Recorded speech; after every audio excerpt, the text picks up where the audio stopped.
오늘 우리가 함께 나누실 말씀은 사무엘상 14장 47절에서 52절까지의 말씀, 구약성경 431쪽입니다. 우리 다같이 함께 한 목소리로 합독하시겠습니다. 사울이 이스라엘 왕위에 오른 후에 사방에 있는 모든 대적 곧 모압과 암몬 자손과 에돔과 소바의 왕들과 블레셋 사람들을 쳤는데 향하는 곳마다 이겼고 용감하게 아말렉 사람들을 치고 이스라엘을 그 약탈하는 자들의 손에서 건졌더라. 사울의 아들은 요나단과 이스위와 말기수하요, 그의 두 딸의 이름은 이러하니 맏딸의 이름은 메라비요 작은 딸의 이름은 미갈이며 사울의 아내의 이름은 아히노아미니 아히마하스의 딸이요 그의 군사령관의 이름은 아브넬이니 사울의 숙부 넬의 아들이며 사울의 아버지는 기스요 아브넬의 아버지는 넬이니 아비엘의 아들이었더라. 사울이 사는 날 동안에 블레셋 사람과 큰 싸움이 있었으므로 사울이 힘센 사람이나 용감한 사람을 보면 그들을 불러 모았더라. 아멘. 할렐루야. 오늘은 사무엘상 14장 47절부터 52절까지의 말씀으로 승리보다 중요한 것이라는 제목으로 함께 은혜를 나누려고 합니다. 경제적 자유라는 말이 있습니다. 그리 어려운 단어는 아닌데요. 최근 들어서 이 경제적 자유라는 말이 우리에게 굉장히 큰 화두로 다가오고 있긴 합니다. 어떤 의미냐면 이런 겁니다. 쉽습니다. 어렵지 않습니다. 돈 때문에 일하지 않아도 되는 것. 여러분들 꿈 같은 일이죠. 원하지 않는 일을 돈 많이 벌면 그만둘 수 있잖아요. 그죠? 내가 원하지 않는데 뭐하러 일을 하겠습니까? 그래서 경제적인 자유를 누려야겠다. 또 하고 싶은 것만 하며 살 수 있는 상태.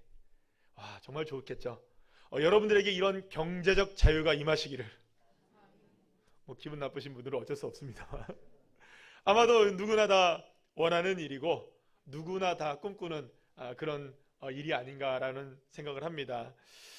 몇 해 전부터 미국의 MZ 세대들 사이에서 40대를 전후로 해서 이 경제적 자유를 누리기를 원하는 그런 운동이 일어났어요. 그래서 이거를 보통 우리가 뭐라고 부르냐면 파이어 운동이라고 부르는데, 여러분들 파이어족이라는 말 많이 들어봤죠? 불태우자 막 이런 겁니다. 파이어 운동이 뭐냐면 이런 겁니다.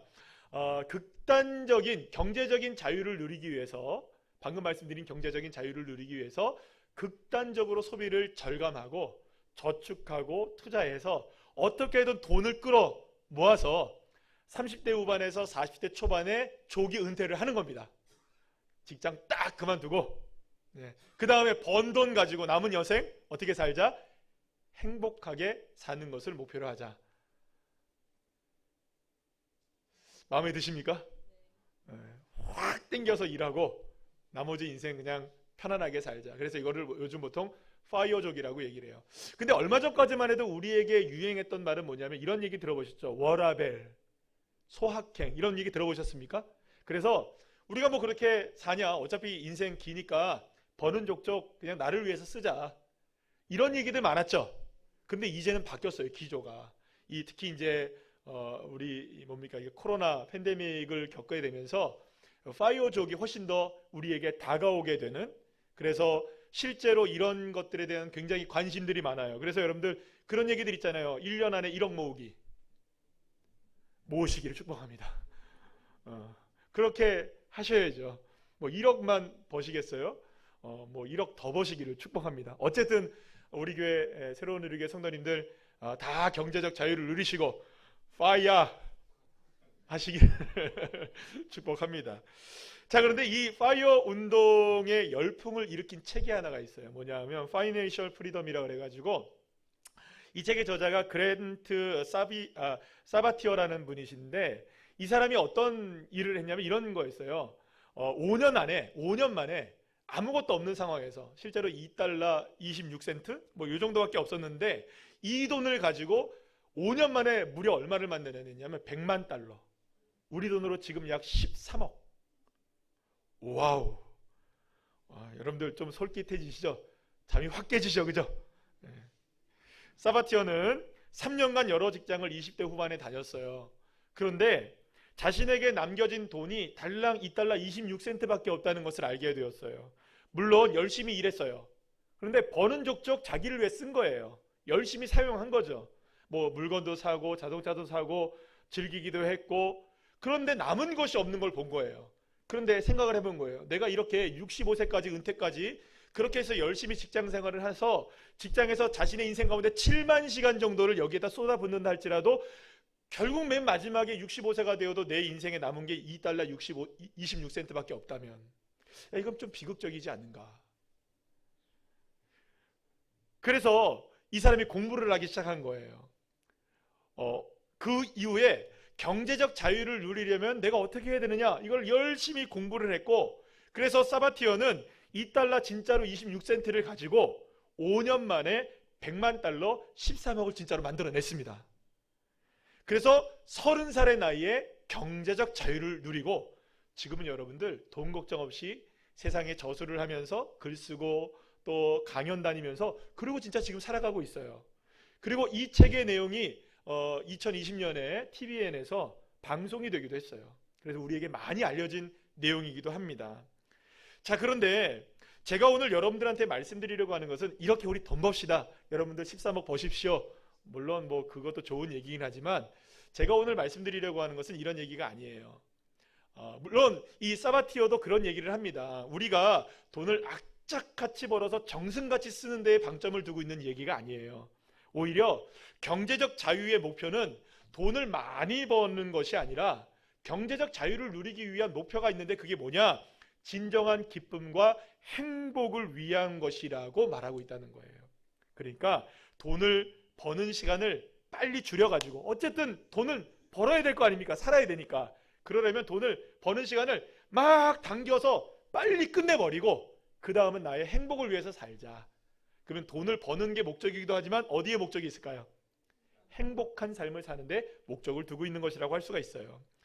사실 여러분들, 그런데 우리가 잘 생각해 보면요, 이렇게 악착같이 돈을 번다 할지라도 우리가 목적이 행복이라고 한다면 과연 도대체 우리의 삶의 행복은 어디 있을까? 여러분, 진짜 행복은 어디 있을까요? 생각해보면, 곰곰이 우리가 생각해보면 행복 그리 큰 거 아닙니다. 여러분, 가족들과 함께, 자녀들과 함께, 부모님들과 함께 차 한 잔, 커피 한 잔 마시면서 웃으며 이야기할 수 있는 것, 여러분 참 행복이죠. 여러분, 그런 가정이 되시기를 축복합니다. 정말 놀라운 거잖아요. 얼마나 감사한 일입니까? 카페 이렇게 많은데, 그죠? 돌아서면 카페잖아요. 쫙 우리 교회도 얼마나 카페들이 많아요, 그죠? 그러니까 그 카페 돌아다니면서 지인들과 다니는 것도 좋지만 가족들과 여러분들 가면 얼마나 좋겠어요. 오늘 한번 투어 해볼까요? 여기부터 쭉 해가지고 르메드, 드롭탑, 저기 몽돌까지. 여러분들, 우리가 어떻게 보면 행복이라는 건 그리 큰 거 아니에요. 또 친구들과 함께 만나서 그렇게 수다 떠는 거, 여러분들 얼마나 행복한 일입니까? 또 만난 음식, 여러분들 물론 좋은 음식, 비싼 음식 먹는 것도 좋아요. 요즘에는 그런 것도 많다면서요. 한 끼에 100만 원짜리 음식 먹기, 그런 것들이 있대요, 여러분들. 내가 돈 벌어가지고 한 번은 이렇게 한번 플렉스하게 먹어보겠다, 이런 것들이 있는 거예요. 근데 영 내키잖아요. 사실 된장찌개 먹는 게 훨씬 맛있죠. 여러분들 그렇잖아요. 여러분들 어제도 우리 방송부하고 우리 차장단하고 회식을 했는데, 고기 비싼 거 먹어놓고 맨 마지막엔 항상 뭐 먹어야 됩니까? 된장찌개 먹어야 되죠. 김치찌개 먹어야 되고. 그러니까 여러분들, 우리가 비싼 음식 먹는다고 행복한 게 아니라 정말로 그 음식 먹는 거, 어머니가 해주셨던 음식, 그 음식 하나 먹는 거. 그러니까 여러분들, 어떻게 때로는 그렇잖아요. 영화 한 편 보는 거, 그리고 책 하나 읽는 것, 음악을 듣는 것, 그런 것들이 우리에게 행복한 삶을 주는 거 아니겠어요?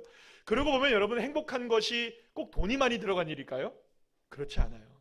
돈이 없어도 되고 돈이 있어도, 아주 작은 돈만 있어도 가능한 일들이 얼마나 무궁무진하게 우리를 행복하게 해주는 일들이 많은지 모릅니다. 결국 여러분, 중요한 것은 따라합시다. 행복. 여러분 옆에 있는 분들에게 한번 이렇게 인사해 볼까요? 행복하십시오. 정말 행복하시길 바라요.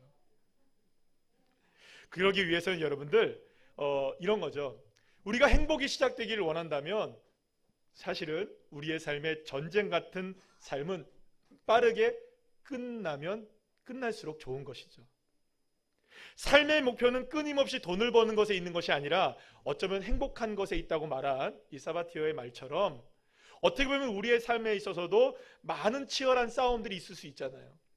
일터에서 또 가정에서 수많은 사람들과의 관계 속에서 때로는 물질 때문에 우리가 싸우기도 하고요. 때로는 건강과도 우리가 싸우기도 하고 많은 경우 자녀들과 부모님들과 우리가 얼마나 많은 경우에 싸움이 있습니까?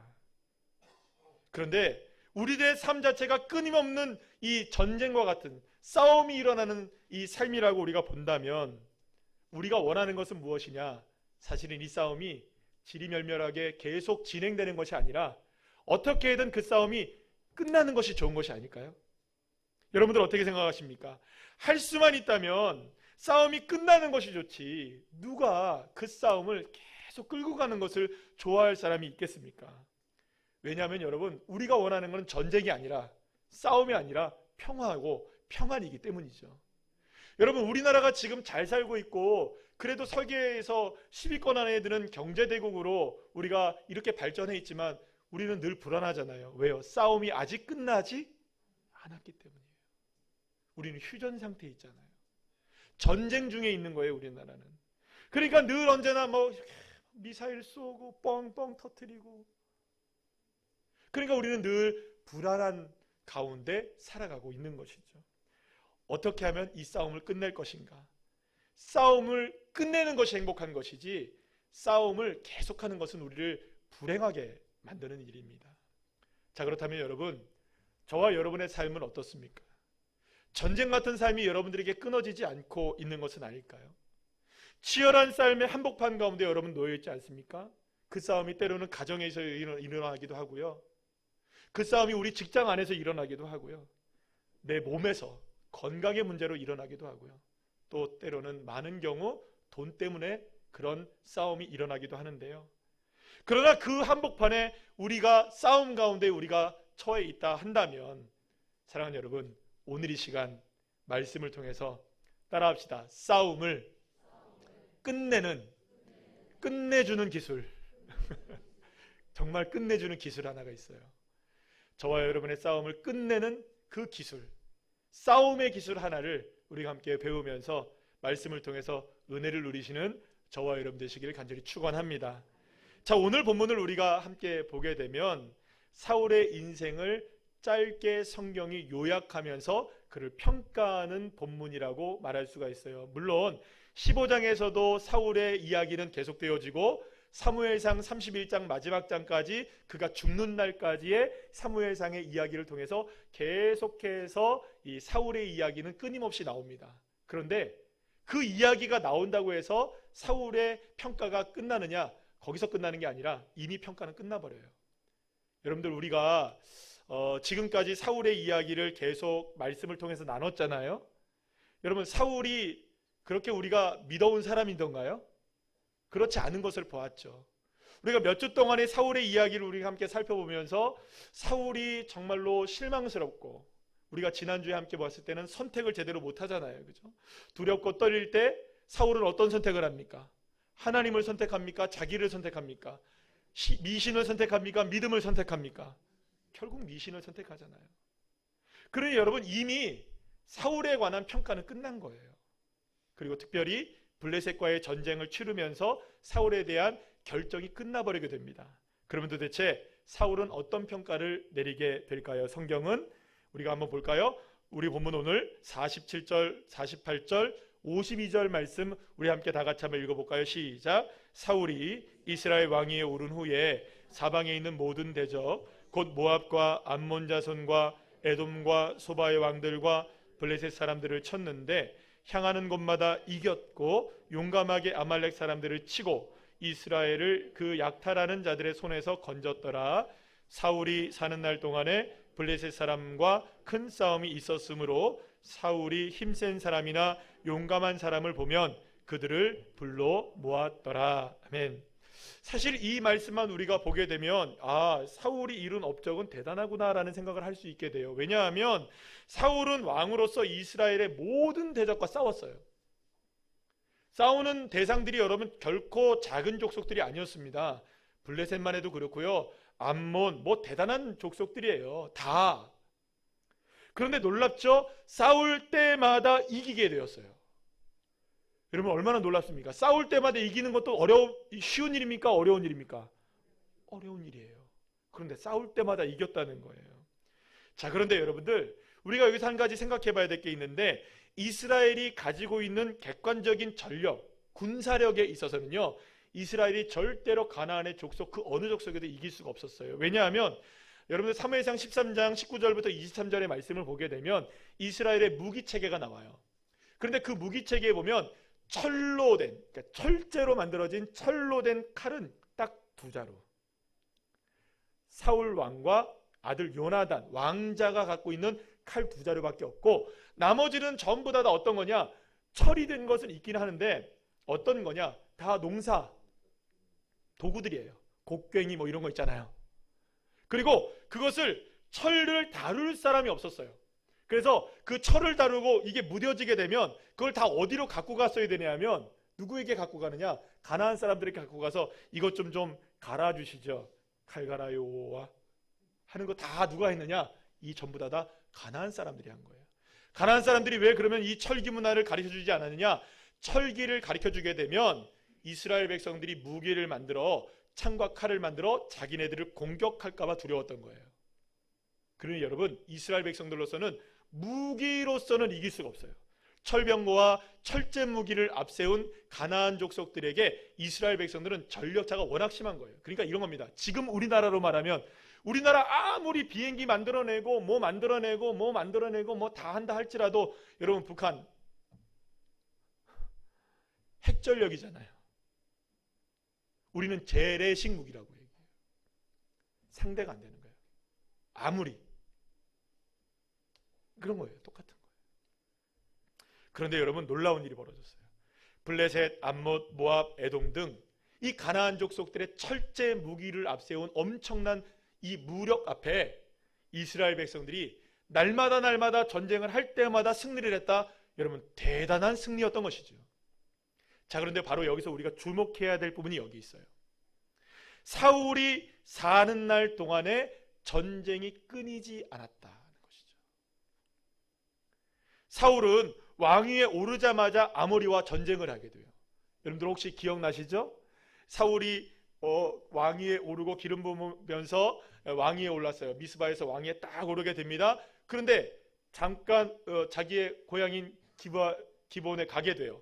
그래서 그곳에서 뭐 하게 됩니까? 몰고 있다가 아모리가 쳐들어왔다는 소식을 듣자마자 갑자기 전쟁터에 나가서 승리하게 되죠. 싸우게 됐던 거예요. 그러니까 어떻게 보면 이렇습니다. 사울이 왕위에 오르자마자 시작된 게 뭐냐? 전쟁이었어요. 그런데 여러분, 사울이 죽는 날도 어떻게 죽느냐? 전쟁하다 죽습니다. 결국에는 블레셋과의 전쟁을 하다가 죽어요. 사무엘상 31장의 말씀을 여러분들 보시면 되겠어요. 그러니까 어떻게 보면 이렇습니다. 사울은 왕위에 오른 다음부터 처음부터 끝까지 뭐 한 겁니까? 계속 전쟁한 거예요. 물론 여러분, 이왕 전쟁이 시작되고 싸움이 시작됐으면 지는 게 나을까요? 이기는 게 나을까요? 이기는 게 낫죠. 그래서 이겼습니다. 그런데 여러분, 하지만 싸움에서 이기는 것보다 더 중요한 게 있어요. 전쟁을 끝내는 것이죠. 여러분, 맞습니까? 아닙니까? 계속 싸워서 이기는 게 낫습니까? 아니, 전쟁을 끝내는 게 낫습니까? 어떻게 해서든 싸움을 끝내서 평화를 누리고 행복한 삶을 살아가는 것이 중요한 것이지, 계속해서 싸움이 끊이지 않고 일어난다면 그 싸움에서 이긴다 할지라도 피곤한 일인 거예요. 고단한 일인 거예요. 지치지 않겠습니까? 왜냐하면 여러분, 싸움이 그렇잖아요, 여러분. 그러니까 사울은 어떻게 보면 이런 거죠. 전쟁을 완전히 끝내지는 못했다라는 것을 강조하고 있는 것이라고 볼 수 있어요. 오늘 본문에서. 물론 싸워서 이기기는 했지만, 이겨도 가나안 족속이 다시금 사울에게 도전했고 이스라엘에게 도전해왔고, 그렇게 해서 싸움은 끊이지 않고 계속됐던 거예요. 자, 그렇다면 가나안 족속의 입장에서 한번 생각해 볼까요? 왜 이토록 싸움을 하면 지고 싸움을 하면 졌는데도 왜 가나안 족속은 계속해서 사울을 공격하고 이스라엘을 공격했을까? 한 방만 더 때리면 내가 이기는데, 이 생각한 거죠. 요번에 진 게 아깝게 진 걸까요? 완벽하게 진 걸까요? 그렇죠. 아깝게 진 거예요. 아깝게. 그러니까 날마다 이 블레셋이나 많은 이 가나안 족속들이 생각했을 때는 이번에 우리가 다시금 추스려 가지고 조금 더 철병과 몇 대 만들어 갖고 나가면 우리가 이길 수 있겠다라는 생각을 한 거죠. 그러니까 가나안 족속은 늘 언제나 이스라엘을 이길 수 있다고 생각했고, 그렇게 이스라엘을 향해 끊임없이 전쟁으로 도발을 해왔던 거예요. 여러분, 사울의 측면에서 우리가 한번 생각해 볼까요? 사울의 측면에서 보면 크고 작은 싸움이 계속 진행되었어요. 그때마다 이겼어요. 그런데 여러분, 완벽하게 이겼다면 그들이 부활할까요? 안 할까요? 안 하죠. 확 해놓으면 끝나버리잖아요. 그런데 완전하게 짓밟지 못했던 거예요. 완전하게 승리하지 못했던 거예요. 그러니 여러분, 스물스물 다시 일어나는 거예요. 그러니 가나안 족속이 기회만 있으면 또다시 전쟁을 해서라도 이스라엘에게 이기려고 도전을 해왔던 것이죠. 이렇게 사울은 어떻게 보면 따라합시다. 전쟁의 늪에 빠져 있었던 거예요. 결국 오늘 본문은 전쟁을 승리로 이끈 영웅 사울의 업적을 우리에게 높이고 있는 본문이라기보다는 오히려 싸움을 끝내지 못하고 있는 사울의 문제가 드러나는 사울의 역사적 평가라고 볼 수 있다는 것입니다. 실제로 여러분, 사무엘상 13장에서 우리가 지난주에 살펴봤던 블레셋과의 전쟁에 대한 싸움이 일어나요. 그때 우리가 지난주에 살펴봤죠. 사무엘이 도착하지 않자 누가 다급해져서 어떤 일 때문에 사람들이 막 흩어지고 막 이런 일 때문에 두려워서 결국에는 어떤 결정을 내립니까? 자기 자신이 예배를 부득이하게 드리게 되는 일이 벌어져요. 그러고 나서 사무엘은 사울에게 당신이 왜 이렇게 했냐? 하나님이 당신을 버린다. 그러고서 이제 가버립니다. 누가? 사무엘이 가버려요. 그러고 나서 혼자 남은 사울은요, 아무것도 할 수 없는 존재가 돼버리는 거예요. 왜냐하면 고작 몇 명밖에 없었기 때문에. 기억하십니까? 600명밖에 없었어요. 600명 갖고 여러분들 바다의 모래와 같이 많은 군사력을 어떻게 감당해내겠어요? 그래서 가만히 멍하게 있습니다. 그런데 바로 그때 사울의 아들 요나단이 용감하게 믿음을 가지고, 우리 지난주 주일 오후 예배 때 민 목사님을 통해서 말씀 들었잖아요. 그죠? 그 내용이 거기에도 나와요. 바로. 그래서 이 요나단이 자기의 무기를 든 소년과 함께 칼 몇 자루 중에 2자루 중에 자기 거 하나 가지고 블레셋 적진을 향해 2사람이 가요. 2사람이. 그런데 하나님이 놀랍게도 어떤 역사를 보여주시냐? 이 2사람이 블레셋 적진에 들어가서 엄청난 승리를 거두게 돼요. 2사람이 싸워봤자 여러분 고작 몇 명을 죽이겠어요. 근데 놀랍게도 블레셋 사람들이 자기들끼리 싸우다가 자중질환이 일어나서 결국엔 막 도망치고 무너지는 장면을 본 거예요. 그리고 막 도망쳐요. 그런데 여러분들, 이렇게 사울이 결국에는 요나단의 용맹을 통해서 승리를 하게 돼요. 이스라엘이 결국에는 이기게 돼요. 그런데 여러분, 이 싸움이 요나단이 승리로 쫙 진행되다가 결국에는 이 싸움이 무엇으로 끝나야 됩니까? 승리했다라고 끝나야 되잖아요. 그런데 여러분, 어떻게 매듭 지어지는지 한번 보실까요? 사무엘상 14장 46절입니다. 오늘 본문 바로 전인데요. 우리 다 같이 한번 읽어볼까요? 시작. 사울이 블레셋 사람들 추격하기를 그치고 올라가매 블레셋 사람들이 자기 곳으로 돌아가니라. 사울이 싸운 승리의 그 전쟁에서의 마무리는 늘 이런 마무리였던 것을 보게 돼요. 전쟁을 해서 이기긴 했지만 뭔가 애매하게 끝나버립니다. 도망가고 우리도 돌아오고, 이긴 거는 이긴 건데 이기지는 않은 거죠. 정확하게 말하면 끝내지는 못했으니까.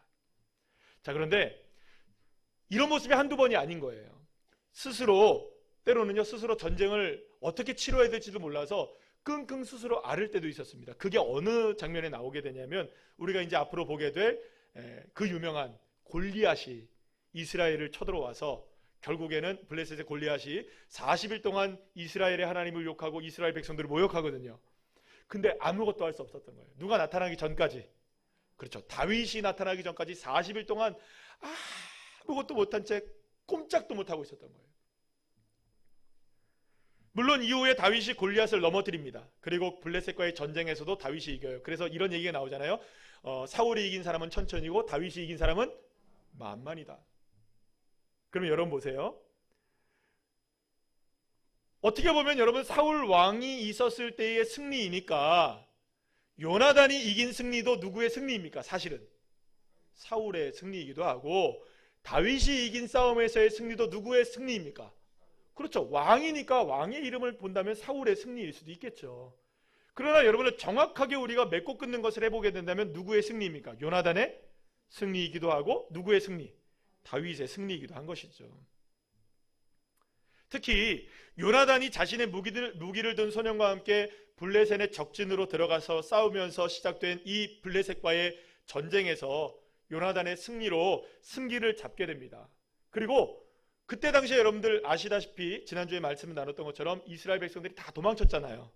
블레셋 사람들 보고 굴에 숨고 수풀에 숨고 웅덩이에 숨고 이렇게 숨었죠. 여러분 다 도망치죠. 요단강 건너고 도망치고 다 그 흩어졌던 사람들이 블레셋과의 전쟁이 일어난 장면에서 갑자기 블레셋이 막 도망치는 장면을 보니까 여기저기서 도망쳤던 사람들이 다 나와가지고 쫓아가기 시작합니다. 누구를 쫓아가느냐?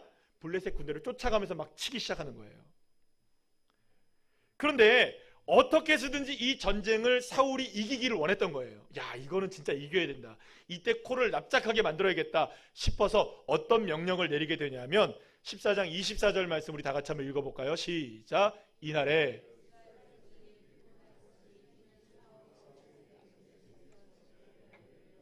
저녁 곧 내가 내 원수에게 보복하는 때까지 음식물이든지 먹는 사람은 저주를 받을지어다 하였음이라. 그러므로 모든 백성이 음식물을 맛보지 못하고. 사울은 전쟁을 끝내고 싶었던 것 같아요. 그래서 해가 뉘엿뉘엿 지어지고 있는 그 상황 속에서 어떻게 해서든 이 전쟁을 끝까지 쫓아가서 저들을 다 진멸하자. 그러려면 사람들에게 먹을 시간도 없다는 거예요. 먹을 시간을 줄여서라도 어떻게 해서든지 먹지 말고 쫓아가서 누구를 죽여라. 블레셋 사람들을 쳐라. 그러면서 뭐라고 얘기하느냐? 만약에 먹는 사람들이 발견되면 그 사람은 어떻게 된다? 저주를 받을 것이다 라는 이 엄청난 엄포를 놓게 되었던 거죠. 실제로 이스라엘 백성들이 먹지 못해요. 그냥 막 배가 고파요. 너무너무나 힘들게 전쟁을 하고 있는 거예요. 자, 그런데 제가 오늘 여기서 보기를 원하는 건 뭐냐면 이 전쟁에서, 그러니까 블레셋과의 전쟁에서 추격이 시작된 장소를 16절 말씀에 보면 뭐라고 나오냐면 기브아라고 나옵니다. 기브아. 따라합시다. 기브아. 그런데 추격을 마치게 된 곳이 어디냐면 31절 말씀에 보면 뭐라고 나옵니까? 아얄론까지라고 나옵니까? 안 나옵니까? 저를 보면 안 나오고 성경을만 나와요. 어디 나옵니까? 예, 나오죠? 그러니까 기브아에서 시작된 추격전이 어디서 끝납니까? 아얄론에서 끝난다고 성경이 말하고 있는 거예요. 자, 그런데 기브아, 아얄론 어디서 많이 들어본 데 아닌가요? 어디서 들어봤나요? 딱 한 번 동시에 나오는 장소가 있습니다. 여호수아서에 나옵니다. 여호수아서 10장 12절 말씀 우리 다 같이 한번 읽어볼까요? 시작. 여호와께서 아모리 사람을 다시 시작. 여호와께서 아모리 사람을 이스라엘 자손에게 넘겨주시던 날에 여호수아가 여호와께 아뢰어 이스라엘의 목전에서 이르되 태양아 너는 기브온 위에 머무르라 달아 너도 아얄론 골짜기에서 그리할지어다 하매. 여러분들 여기 본문에서 보면 기브온이라고 나오죠. 그런데 방금 아까 전에 제가 기브온이라고 했습니까? 기브아라고 했습니까? 그러면 이게 다른 지명 아니에요, 목사님? 목사님 착각한 거 아니세요? 했는데 이게 어떤 의미가 있냐면 기브온이, 여호수아에서 나온 기브온이라는 곳은 기브아의 언덕이라는 의미입니다. 그러니까 말하자면 방어진에 있는 연포산 얘기하는 거예요. 이해가 되십니까? 그러면 여러분 연포산도 연포산이지만 방어동도 방어동이죠. 똑같은 지명입니까? 다른 지명입니까? 같은 지명이에요. 같은 지명. 그래서 기브온이든 기브아든 사실은 같은 지명이라고 보면 되고요. 예루살렘에서 북서쪽으로 약간 올라가는 쪽에 있어요. 북서쪽은 아니고 약 북쪽이죠. 북쪽에 멀지 않은 곳에 있는 곳이 기브온, 기브아입니다. 자, 어쨌든 중요한 것은 뭐냐면 기브온이든 기브아든 기브아, 기브온, 아얄론 여기에 여호수아도 있었고 사울도 있었다는 거예요. 그런데 여호수아도 어떤 목적으로 있었느냐? 전쟁에서 있었던 거예요. 사울도 전쟁에서 있었어요. 그런데 똑같은 상황이었어요. 사울도 전쟁을 끝내기를 원했고 여호수아도 전쟁을 오늘 끝내기를 원했어요. 무엇이 모자랐느냐? 시간이 모자랐던 거예요. 해가 뉘어뉘어 져지고 있었던 거예요. 전쟁을 치르면서 해가 지기 전에 어쨌든 간에 여호수아도 전쟁을 끝내야 됐었고 사울도 똑같은 상황 속에서 전쟁을 끝내기를 원했던 거예요. 여호수아와 사울은 시대는 달랐지만 입장은 똑같았던 거예요. 상황도 똑같았어요. 하지만 상황과 입장은 너무나 똑같았지만 서로의 선택은 달랐습니다. 여호수아는 하나님의 전능하신 능력을 믿으며 여호와 하나님께 외칩니다. 그리고 하나님, 달을 멈춰주십시오. 태양을 멈춰서라도 주님, 우리가 이 대적들을 치게 하여 주시옵소서. 누구를 찾습니까? 하나님을 찾아요. 하나님의 도우심을 구해요. 하나님의 능력을 구해요. 하나님의 역사하심으로 의지해서 결국은 전쟁을 끝나게 됩니다. 하지만 사울은 하나님의 능력 하나도 의지하지 않아요. 아니, 하나님의 하자도 보이지 않아요. 여호와의 여자도 보이지 않아요. 주님의 주자도 보이지 않아요. 오히려 백성들을 힘들게 만들어요. 여러분, 백성들을 힘들게 만들었다는 건 이거죠. 백성들, 너희들 가서 싸워, 이 말은 누구를 의지하는 것입니까? 그렇죠. 백성들을 의지하고 있는 거예요. 너희들이 싸우지 않으면 우리가 져. 너희들이 싸워야만 이겨. 그러니 먹는 것 그만. 먹는 사람 죽는다. 저주받는다. 그러니 니들이 나가서 싸워야 돼. 누구를 의지하는 겁니까? 사울은 사람들을 의지하고 있는 거예요. 그래서 여러분들, 결론이 어떻게 나는지 보실까요? 사울의 결론과 여호수아의 결론의 차이점인데요.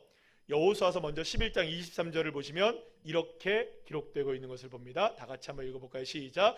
이와 같이 여호수아가 여호와께서 모세에게 말씀하신 대로 그 온 땅을 점령하여 이스라엘 지파의 구분에 따라 기업으로 주매 그 땅에 전쟁이 그쳤더라.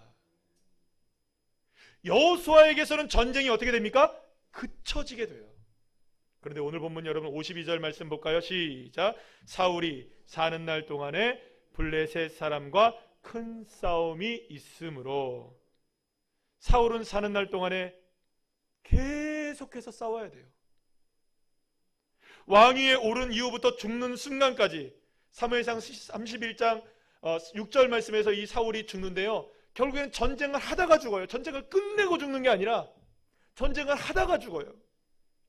전쟁으로 시작된 사울의 왕으로서의 삶은 싸움으로 시작되어서 싸움으로 끝나는 게 아니라 싸우는 중에 죽어요. 그런 인생이었던 겁니다. 물론 때로는 여러분, 전쟁 같은 치열한 삶이 계속될 때 때로는 우리가 희열을 느끼기도 합니다. 거기서 이겨보세요. 한번 어떤 프로젝트를 내가 하는데 거기에 잘해가지고 내가 어떤 인정을 받는다, 얼마나 여러분들 우리가 기분이 좋아요. 성공의 성취감도 있고요. 내가 살아있다는 걸 느끼기도 할 겁니다. 그런데 여러분, 그 치열함 속에서 아무리 우리가 쾌감을 느낀다 할지라도 이게 계속되잖아요. 그럼 우리가 번아웃이 되는 거예요. 번아웃. 탈진이 오는 거예요. 여러분, 삶이 탈진이 와요. 아무리 계속돼서 좋은 일들이 많아지고 계속 프로젝트가 계속되고 성공하고 프로젝트도 계속되고 성공해도 여러분들 이게 번아웃이 오는 거예요. 물론 여러분 이렇죠. 이왕 전쟁을 하는 거 지는 게 낫나요? 이기는 게 낫나요? 그러나 여러분, 사울의 삶 속에서 끊임없이 지속된 전쟁에서 승리를 했다는 것은 그나마 너무나 다행스러운 얘기는 하지만 사실 우리가 생각해보면 전쟁은 누구에게도 행복한 일이 아니에요. 전쟁에서 승리했다고 그것이 행복했다고 말할 수 있는 것도 아니에요. 만약 전쟁에서 여러분들 끊임없이 이어지고 전쟁이 끊임없이 이어지고 싸움이 밤낮으로 나의 삶을 괴롭힌다면 그 전쟁에서 아무리 이기고 승리한다 할지라도 그 삶이 지옥 같은 삶이 아니라고 누가 말할 수 있겠습니까?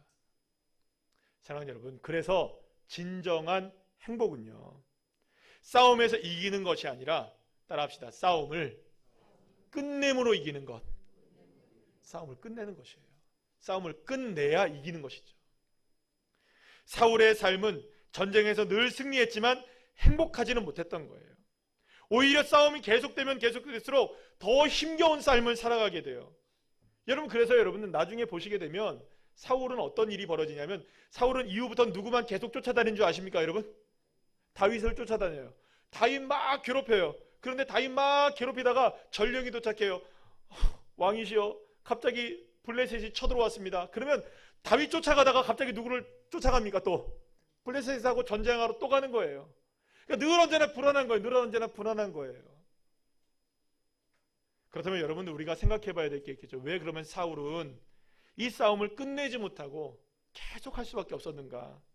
자, 오늘 본문 52절 말씀 우리 다시 한번 읽어보겠습니다. 시작. 사울이 사는 날 동안에 블레셋 사람과 큰 싸움이 있었으므로 사울이 힘센 사람이나 용감한 사람을 보면 그들을 불러 모았더라. 사울도 싸움을 끝내기를 원했습니다. 하지만 사울은 어떻게 끝내기를 원했냐 하면 사람들을 불러 모았어요. 더 힘센 사람들, 더 용감한 사람들을 계속 끌어모아서 결국에는 사람으로 이기려고 했던 거예요.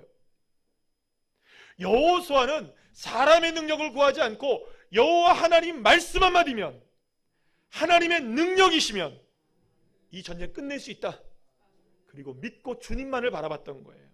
그러나 사울은 하나님을 바라보지 않고 사람의 입만 바라보고 의지하다가 결국은 때로는 이기긴 했지만 결국엔 싸움을 끝내지는 못하는 그런 삶을 살았던 것이죠. 사랑하는 여러분, 그렇다면 이제 우리가 말씀을 쭉 보았는데요, 그러면 우리의 삶은 어떨까요? 여러분들은 내 인생 가운데 어떤 싸움이 있는 것으로 여러분들 우리가 지금 생각하고 있습니까? 때로는 여러분, 세월이 지나도 우리의 삶을 계속해서 괴롭히는 이 전쟁 같은 싸움은 끊어지지 않고 계속되고 있는 것들이 여러분 있지 않습니까? 때로는 그것이 우리의 가정에서 있기도 해요. 우리의 자녀들과의 그런 싸움들, 때로는 우리 부모님들과의 싸움들, 그리고 때로는 배우자와의 싸움들, 또 때로는 내 몸에 관한 싸움들, 건강에 관한 싸움들이 있죠. 또 때로는 직장에서 상사들과 동료들과 후배들과의 싸움들이 있을 것이고, 수많은 싸움들이 우리의 삶 속에서 계속 진행되는 싸움들이 있을 거예요. 그래서 여러분들 한번 스스로에게 질문해 보시죠. 나는 그 싸움에서 이기고 있습니까? 그렇다면 여러분, 어떻게 해서 이기고 있나요? 무엇이 승리일까요? 물론 그 싸움에서 지는 것보다 이기는 게 낫겠죠. 그러나 여러분, 진짜 이기려면 싸움을 끝내야 합니다. 이제는 싸움을 끝냄으로 이기시는 저와 여러분 되시기를 간절히 축원합니다. 계속해서 싸우는 것은 비록 그 싸움에서 이긴다 할지라도 우리의 삶을 지치고 힘들게 만들 뿐이기 때문입니다. 그렇다면 여러분, 이제 그 싸움을 끝내십시오. 지금까지 내 삶을 괴롭히고 힘겹게 만드는 이 전쟁 같은 싸움을 이제는 종결지으시고 끝내시는 주의 자녀들 되시기를 간절히 축원합니다. 자, 그렇다면 어떻게 해야 나의 삶에 있는 이 지리멸멸한 이 싸움에서 이 싸움을 이제 끝냄으로 승리할 수 있을까? 어떻게 해야 끝냄으로 정말 승리할 수 있을까? 자, 오늘 함께 시편 146편 3절과 5절 말씀을 우리 쉬운 성경의 말씀으로 함께 읽도록 하겠습니다. 우리 다 같이 한번 읽어볼까요? 시작. 높은 사람들에게 의지하지 마십시오. 죽을 운명의 사람들을 의지하지 마십시오. 그들은 사람을 구원할 수 없습니다. 야곱의 하나님을 자기의 도움으로 삼는 자는 복 있는 사람입니다. 여호와 자기 하나님께 소망을 두는 자는 복 있는 사람입니다. 할렐루야. 사랑하는 여러분, 이미 말씀드린 것처럼 우리에게는 수많은 관계들이 있습니다. 가정에서 관계들이 있습니다. 자녀들, 배우자, 부모님, 또 직장에서의 관계들, 또 사업의 문제들, 돈과 물질에 관계된 많은 싸움들, 또 건강에 대한 싸움들. 그러나 여러분, 우리가 그 싸움들을 우리가 살아갈 때 저와 여러분의 영적인 눈이 열려지기를 축복합니다. 주님을 바라보십시오. 주님을 기대하십시오. 선택 잘 하셔야 됩니다. 믿음의 선택이 있기를 소망합니다. 미신의 선택이 아니시기를 소망합니다. 진짜 이기려면 싸움을 끝내셔야 됩니다. 그러려면 여러분, 대상을 바라보지 마세요. 사람 바라보지 마시고, 물질 바라보지 마시고, 내 건강 바라보지 마시고, 그럼에도 불구하고 주님을 의지하십시오. 그럼에도 불구하고 주님을 바라보십시오. 믿음의 자리로 나가셔야 해요. 여호수아처럼 주님을 향해 외쳐야지, 사람을 향해 외쳐봐야 여러분들 계속 싸움이 되는 거예요. 왜 그렇게 우리가 살아야 합니까? 왜 그렇게 우리가 여러분들 지리멸멸하게 계속 싸워가야 될까요? 이제는 끝내야죠. 그래서 평화를 얻으셔야죠. 그래서 참 행복을 여러분들 사셔야죠. 사랑하는 여러분, 하나님만을 바라보시기를 축복합니다. 하나님만을 의지하시기를 축복합니다. 전쟁 같은 삶의 싸움을 끝내고 진정으로 승리할 수 있는 길 하나가 있습니다. 오직 주님 의지하는 것. 그것밖에는 없다는 것을 믿으시길 바랍니다. 따라합시다. 전쟁 같은 삶을 믿음으로 끝내자. 믿으십니까? 우리의 싸움, 하나님을 바라볼 때 비로소 끝남을 믿고 오늘 이 시간 이후로 정말로 싸움을 끝내실 수 있는 믿음의 자녀들, 주님 의지하여서 끝낼 수 있는 믿음의 자녀들 한 분 한 분들 다 되시기를 간절히 축원합니다.